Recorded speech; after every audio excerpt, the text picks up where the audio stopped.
siyang pabigatan ka. Ang pinakamahalaga ngayon, kaya ang trabaho ng gusto o kaya ng utang.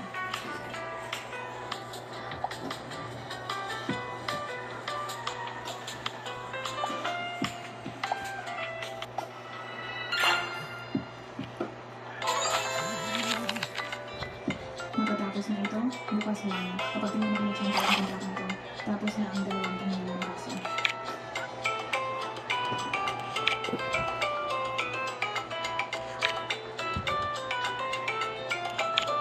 Nakakaluwa ng katawan, pero overtime ka pa rin. At nagpupulat dito, talagang hindi ko alam kung ano ang iniisip na tinubuta.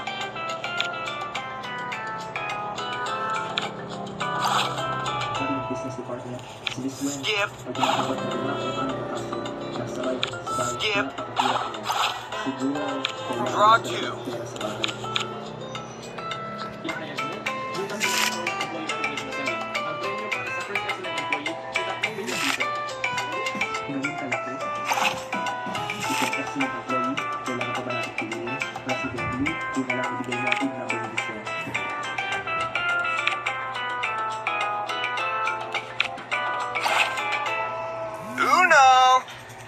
Hindi dyan siya. Bakit ka nandito? Dapat ako ang may tatanungin sa'yo. Hindi mo ba alam na bawal mag-overtime sa kumpanya? Hiyan kayo. Ang nag-overtime ay nag. Ang kuryente at tubig. Kung hindi ka Super duper. Sa sumunod mo ang singil sa kuryente at tubig. Wag. Dito ba? Maraming sinasalahan. Sabi ng gabi, pauuwiin kita sa tulong ni Kasama Wang. Hindi tama yan. Ako na lang magta. Pagsipauwi. Si Kasama Wang ay kakahis pa lang bilang driver ng video. Kasi natin siya pinatid sa pauwi. Para natin tulungan ang negosyo ng katrabaho. Draw 2. Tama po, ang binibiling yung mga magulang ay dapat alagaan. Draw 2. Ang utang sa bakit sa sakyan ay nagpapahirap sa akin. Kaya ang laki ang pinanagyan ko. Skip. Sige na. Skip. Go team. Skip. Ang Rocky ay maniligaw, pero bakit ako lagi ang nasasaktan? Hindi pa rin natin mataas ang sweldo, pero Surprise! part-time bilang Shout out! Hindi ko kaya ng buhay ko.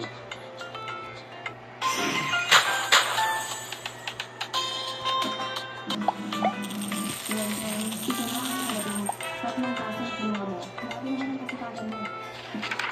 Marang tayo na ang kaso na natin ang pinakamaghirap sa buong junction ay nakanalungan mo pa. Medyo mahirap. Pero nanalo sa kaso. Ang galing mo. Nabalitaan ko na malaki ang bayad sa kaso na yun. Umakabot ng 200 million. Mamaya na ang kulang ng mga empleyado. Wala na. Nasa iyo ang karangalan para sa empleyado ng buwan. Draw 2. Draw 2.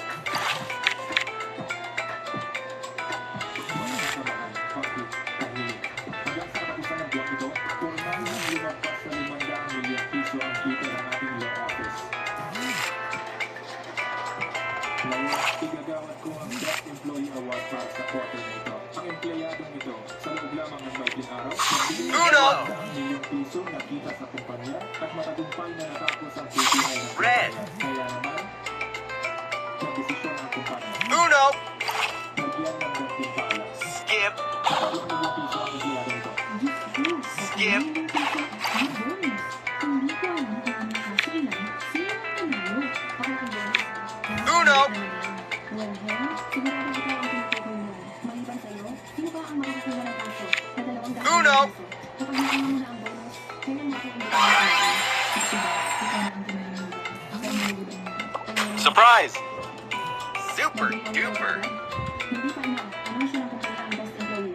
Ito lang ba kasi talagang masyadong pinapangalagahan ang sarili. Talaga ba ang isip mo dahil na sa ibang kaso na gano'n na sino ang makakakuha ng best employee? Kung ganoon, lahat ay makakakuha ng 3 milyon taon. Ano ang sinasabi ninyo? Nakakapagtaka talaga. Walang magandang dito. Napakahalagang natin naman. Bakit nakapasok ang laso? Narinig mo ba? Oo, narinig ko. Medyo maingay ka. Tayo, sumama. Skip. Skip. Ikaw. Dahil, titingnan ko kung saan ko ka kaya. Ngayon, pinapahayag ko, ang Red. pinaka-design ng GMT Headquarter, ang tatanggap ng 3 milyong piso, siya si Draw 2.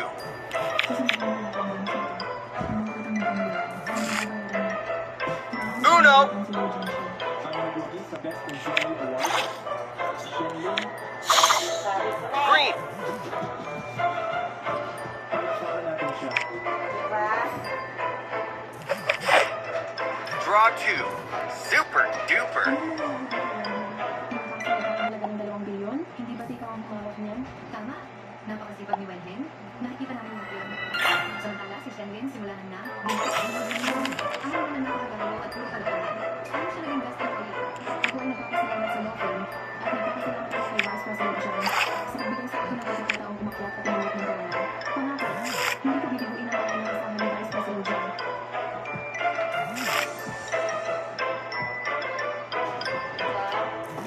Vice President John, magandang gamitin ng limang bilyon at 2 bilyon hanggang sa mga kasama natin. Bakit ang best employee ng kumpanya siya? Ang Wenheng. Draw 2. Pagkakadiwakit sa hindi ka ayon sa desisyon ng kumpanya, Hindi po. Pero, Draw kung 2. sinabi ko ng 2 bilyon, mula sa pagkakataon, hanggang sa isa, isang natin ng dito. Hindi ko naman gawin ang mga pagkakataon din, hindi ba naman pagkakataon. Uno. Sabi ikaw ang maghawak ng braso. Uno. Ang kontrata. Nasa kamay ko. Uno. Surprise! Super duper.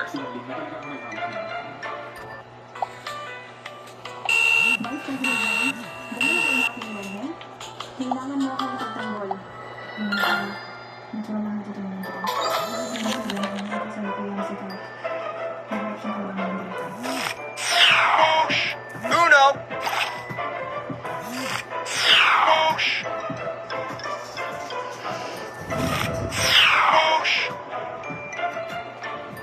May ideya ako. Draw 2.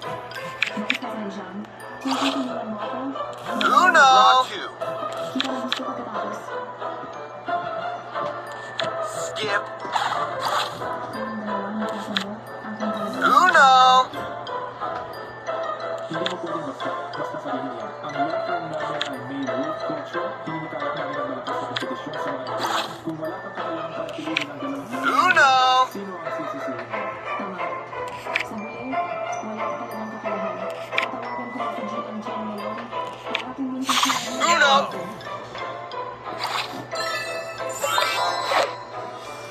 Super duper. Hello, GM Chen. Gusto mo kita na. Kailan po kayo pupunta para isara ang kaso ng 200 milyong piso? Ang kaso ng 200 milyong piso, wala akong nabalitaan na narinig tungkol dyan.